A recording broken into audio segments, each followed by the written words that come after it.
అర్థం చేసుకొని కాంగ్రెస్ పార్టీలోకి రాండి. తప్పకుండా గౌరవ ముఖ్యమంత్రి గారు మీకున్న గౌరవాన్ని ఇస్తారు, మీకు కావాల్సినటువంటి గౌరవాన్ని ఇస్తారు. తప్పకుండా ఇప్పటిదాకా మీరు సెల్ఫ్ రెస్పెక్ట్ లేకుండా మీరు పనిచేసుకుంటూ వచ్చారు.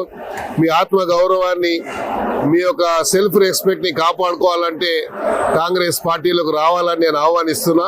ఎందుకంటే రాబోయే రోజుల్లో బీజేపీ పార్టీ ఏదైతే చెప్తా ఉందో, ఇప్పుడు మోడీ ఫ్యాక్టర్ అని చెప్పారు.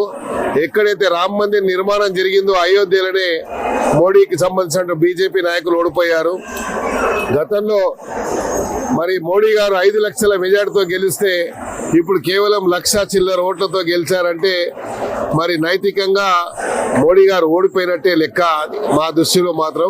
ఏదేమైనప్పటికీ ఇప్పుడు రాబోయే రోజుల్లో కాంగ్రెస్ పార్టీ భవిష్యత్తు ఉంది తెలంగాణలో, కాబట్టి కాంగ్రెస్ పార్టీలోకి మీరు రావాలని మనస్ఫూర్తిగా ఆహ్వానిస్తున్నాను. మీ శ్రేయభిలాషిగా మీరు వస్తారని, వస్తే మీకు ఆ గౌరవం దక్కే విధంగా నేను బాధ్యత తీసుకుంటానని కూడా ఈ సందర్భంగా తెలియజేసుకుంటూ, మీరు మొన్న గెలిచి చేసినటువంటి కృషికి ప్రతి కాంగ్రెస్ కార్యకర్తకి, నాయకులకు అందరికీ పేరు పేరున మరి ఓటర్స్ కి అందరికి కూడా నాకు సుమారు 4,23,000 ఓట్లు వేసినటువంటి ఓటర్ మహాశయులందరికీ పేరు పేరున నేను ధన్యవాదాలు తెలియజేస్తాను.